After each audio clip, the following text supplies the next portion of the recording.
Dito tayo sa totoo, walang kasinungalingan. Dito tayo sa totoo. Balik tayo sa kwento ng iba. Kwento mo rin ba? Sana Lourd sa 92.3 Radyo 5 True FM. Sa pagpapatuloy po ng ating kwento, ganda ng kanta ng Apot na yun talaga, no? Sadyang may mga babaeng delikado magbuntis. At isa doon, si Wela.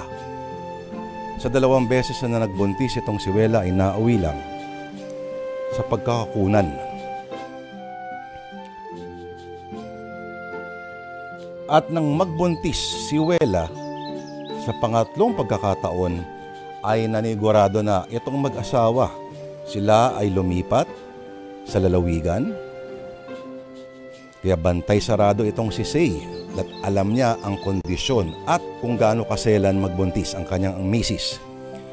Si Say ay minomonitor ang bawat detalye sa pagkain man hanggang sa pagkilos. Hindi doble, triple ang pag-iingat ng dalawa dahil gusto nilang maging successful ang kanilang pagbubuntis. Number 3. Alright. Pero, totoo nga kaya ang kasabihan na kung hindi ukol, hindi bubukol. Say, kakain na ng agahan. Si Wela, gising na ba? Baka natutulog pa po yun. Siya nga pala. Ngayong linggo na ang kabuwanan ng asawa mo Anumang oras ay manganganak na si Wela. Handa na ba kayo? Opo, Tay. Handang-handa na po. Ang totoo po niyan nakaayos na po yung mga gamit na dadali namin sa ospital. Tulad ng mga damit ng magiging baby namin. Napansin ko, ang gaganda ng mga damit na binili niyo sa first baby niyo Kung sa bagay, matagal na nga pala kayong sabik ni Wela na magkaroon ng anak. Alam niyo, isa na nga lang po yung hinihiling ko sa Diyos na sana po maging maayos ang panganganak ni Wela. Say! Tay! Manganganak na yata ako! Ano? Sumasakit na ba yung tiyan mo? Hindi pa, pero nilalabasan na ako ng tubig. Naku, manganganak na nga yan si Wela, Say. Teka, tatawagan ko na si Marina para sakaling matulungan niya tayo sa pagdala kay Wela sa ospital. Sige, Wela, magpapalit lang ako ng damit Tapos pupunta na tayo sa pinakamalapit na ospital.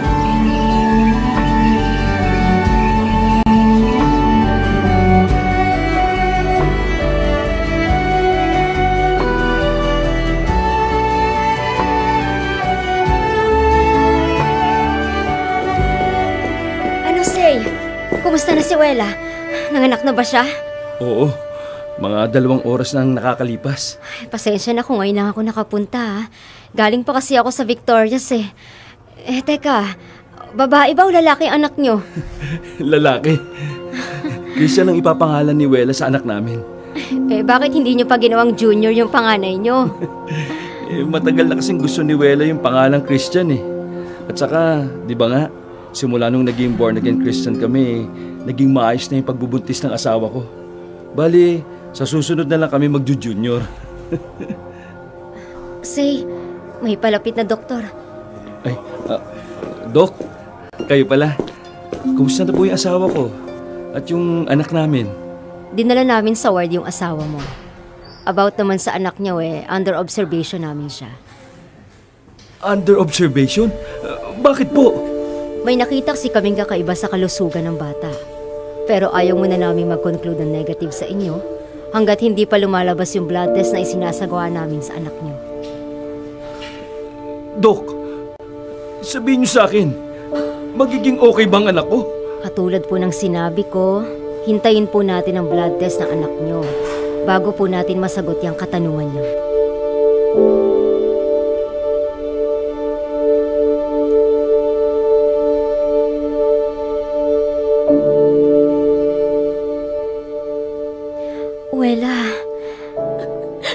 Ate Marina. Huwag kang panghinaan ng loob. Hindi pa babayaan ng Diyos ang anak niyo ni Say. Hindi ko kasi maiwasan na kabahan. Nawalan na kasi kami ng 2 anak. Hindi mawawala sa inyo si Christian. Magtiwala lang kayo sa Panginoon. Sana nagkamali lang yung findings ng mga doktor sa anak ko para pwede ko na siyang mailabas dito. Abuela, ayun na yung doktor. Palapit sa atin. Mrs. Dok, kumusta na po ang anak ko? Pwede ko na po ba siyang iuwi? Ay, pasensya na po, Mrs.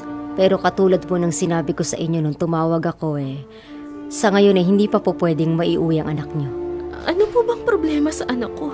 Well, according po sa results na isinagawa namin blood test kay baby Christian, masyado pong mataas ang white blood cells niya kumpara sa red blood cells.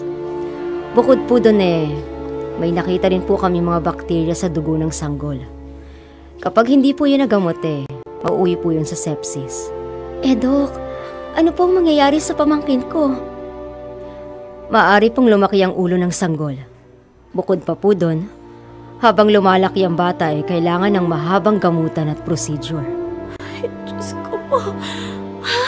Kailangan na rin pong ilipat sa isolation room ang sanggol para hindi makahawa sa mga ibang sanggol at hindi po pwedeng ilabas ng ospital ang anak niyo habang sinasagawa ang gamutan. Pero bakit hindi po pwede, Doc?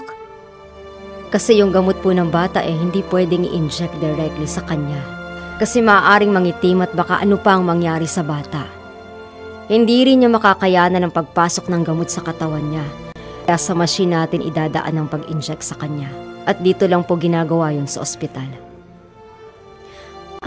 Ganun po ba, Doc? Alam kong mabigat ang pagsubok na to sa inyo. Pero wag po kayong sumuko. Ginagawa naman po namin ang lahat para mailigtas ang bata sa tiyak na kapahamakan. At saka sa inyo lang po kumukuha ng lakas ang bata. Kaya magpakatatag po kayo. Samahan niyo na rin po ng matinding pananalig sa Diyos. Ate Marina. Wala. Kakasabi lang ni Doc na magpakatatag ka. Pagsubok lang to sa inyo ni Say.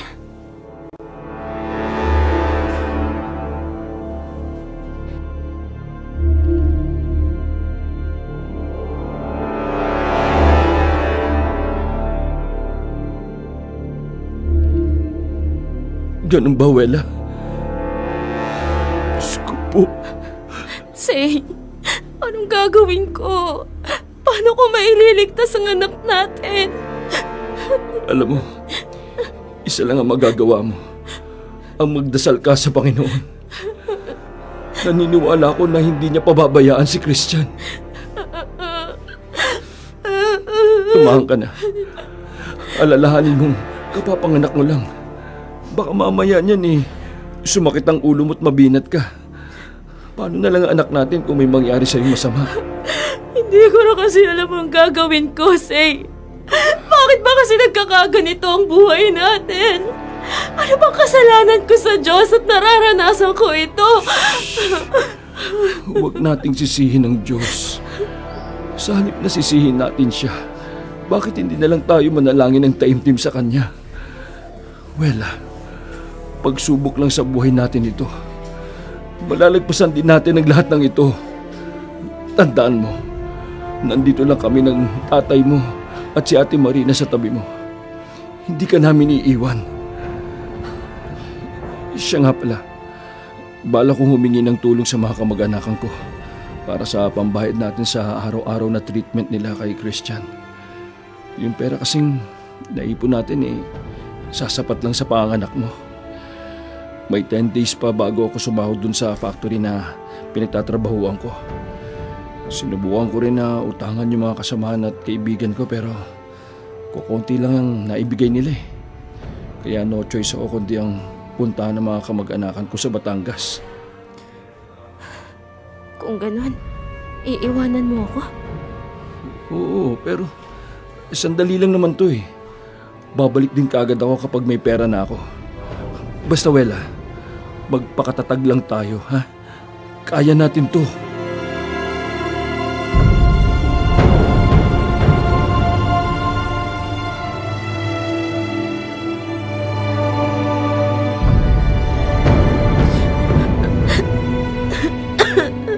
Wela, huwag ka nang umiyak.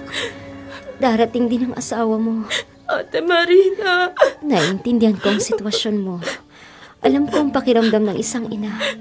Masakit talaga na makitang nasa ganyang kalagayan ng anak niya.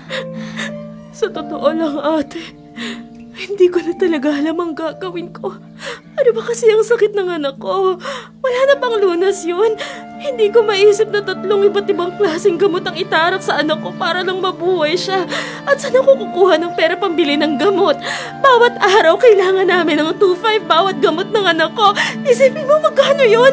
7.5 kada araw para mabuhay lang ang anak namin. Saang bulsa ko naman kukunin ng ganong halaga, ha? Ate Marina! Gagawa namin ng paraan para makatulong sa'yo. Ang tatay mo, nagdidilihensya na ng pera. Ako, ang asawa mo, lahat kami nagsusumika para makahanap ng pera para sa anak mo. Huwag kang mawala ng pag-asa. Ang tanong hanggang kailan to? Hanggang kailan namin mararanasan ito? Ay. Wela, Marina. Oh, Wela, ito na pala ang tatay mo. Tay, ano po? Nakadilhensya po ba kayo? Oo, anak. Ito, 5,000. Nakautang ako sa kumpare ko.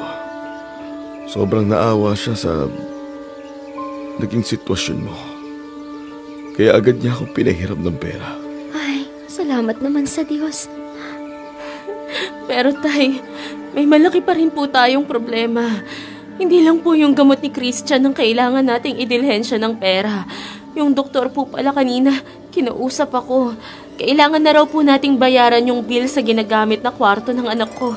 5 araw na po kasi tayong hindi nakakabayad. 1,200 per day po yung kwarto ni baby. Tapos iba pa po yung hospital charges. Subukan mo kaya ulit na tawagan si Say sa Batangas. Baka may madilihensya siyang pera. Nakapagdilhensya na si Say noong nakaraan. Ang totoo nga niyan, nakapag-cash advance na siya dun sa factory na pinagtatrabahuhan niya. Kaya wala na po siyang sasahurin sa susunod na linggo. Ay, ano bang klaseng pagsubok to sa atin? Talaga, tay. Nailuwal nga ni Wela ang anak nang walang komplikasyon. Pero ibang usapan naman ang kondisyon ng sanggol. Baby number 3. Pero may ibang klase na sakit ang bata. Sa sobrang tindi raw, kailangan daw ilipat at ihiwalay sa ibang sanggol para hindi makahawa. At ngayon, sinusubok ang kakayahan na pinansyal ni Say at ni Wela at ng buong pamilya. Mga kapatid, ano po ba ang maipapayo po ninyo sa mag-asawang kagaya po ni Say at ni Wela? Kung kayo po ay may karanasan dito, kung kayo po ay may kakilala mga ganito at kayo po ay nagkaroon ng first-hand experience, maka-interact kung paano sila, baka may pwede po kayong i-share ng mga opinion at payo po mga kapatid. Maaari pong iwan lang sa aming Facebook comments page o di kayo i-text po sa mga numerong nasa inyong mga screen. Alright? Si Ann Era Quintino, sabi niya, alam ko po ang yakap at anong words ay hindi sasapat maalis ang anumang sakit na nararamdaman ng taong nakaka-experience mawala ng anak. Ang tanging ginagawa ko po ay taimtim na panalangin. Kahit anong pangyayari, God is still good. Yan. Kapit lang po kung ano ang mangyayari kay baby Christian, kung ano ang mangyayari sa pamilya, at sa mga pera, sa pangangailangan na kailangan gastusin at hindi nila hanapin. Hindi nila alam kung saan hahanapin. Abangan po mga kapatid, kapit lang. Sana'y nakatutok pa rin sa pagbabalik ng programang Sana Lord.